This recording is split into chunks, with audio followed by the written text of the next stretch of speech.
আদায় করি, কিন্তু কোরআনের একটা দুঃখ আছে, কোরআনের একটা বেদনা আছে। কোরআন বারে বারে আমাদেরকে ডেকে ডেকে বলে, তোমরা আমাকে এত ভালোবাসো, এত মহব্বত করো, এত তাজিম করো, सीने पे रखा जाता हो, आंखों पे लगाया जाता हो, सिर पे रखा जाता हो, लेकिन जब साथ चलना चाहता हो तो अकेला रह जाता हो। ওরে আল্লাহর বান্দারা, তোমরা আমাকে এত ভালোবাসো, আমাকে মাথার উপর রাখো, আমাকে সিনার মধ্যে রাখো, আমাকে তোমরা চুমা খাও, কিন্তু আমি কুরআনুল কারীম যখন তোমাদের সাথে থাকতে চাই, তোমাদের ব্যক্তিগত, সামাজিক, রাষ্ট্রীয়, শিক্ষায়, রাজনীতিতে, অর্থনীতিতে, তোমাদের প্রতিটি সেক্টরে যখন আমি থাকতে চাই, তখন তোমরা কিন্তু আমাকে রাখো না, তখন তোমরা আমাকে শোকেজের থাকের মধ্যে রেখে দাও, আলমিরার ভিতরে রেখে দাও, তোমরা আমাকে একলা রেখে দাও। এটি আমি কোরআনের বড় দুঃখ।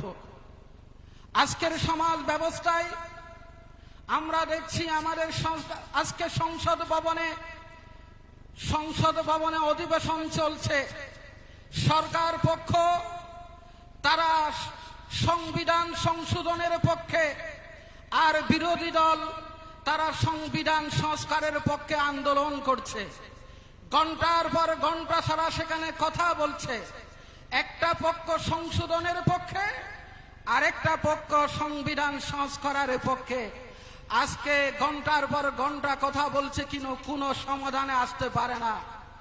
আমরা বিরোধী দলকেও দেখলাম না, সরকারি দলকেও দেখলাম না। আসুন, গত 54 বছর আমরা বাংলাদেশে আমাদের তন্ত্র দিয়ে, মন্ত্র দিয়ে, গণতন্ত্র দিয়ে, সমাজতন্ত্র দিয়ে, রাজতন্ত্র দিয়ে, স্বৈরতন্ত্র দিয়ে, আমরা সেকুলারিজম দিয়ে, ধর্ম নিরপেক্ষ মতবাদ দিয়ে, জাতীয়তাবাদ দিয়ে আমরা রাষ্ট্র পরিচালনা করেছি, কিন্তু এই দেশের মানুষের ভাগ্য পরিবর্তন করতে পারি নাই। এই দেশে শুধু লুটপাট হয়েছে, এই দেশে কোটি কোটি টাকার দুর্নীতি হয়েছে, আমরা মানুষের ভাগ্য পরিবর্তন করতে পারি নাই।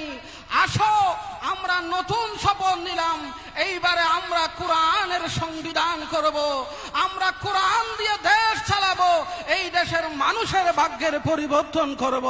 কথা বলেন ঠিক কিনা? প্রিয় হাজিরিন, আমরা দরসুল কোরআন মাহফিলের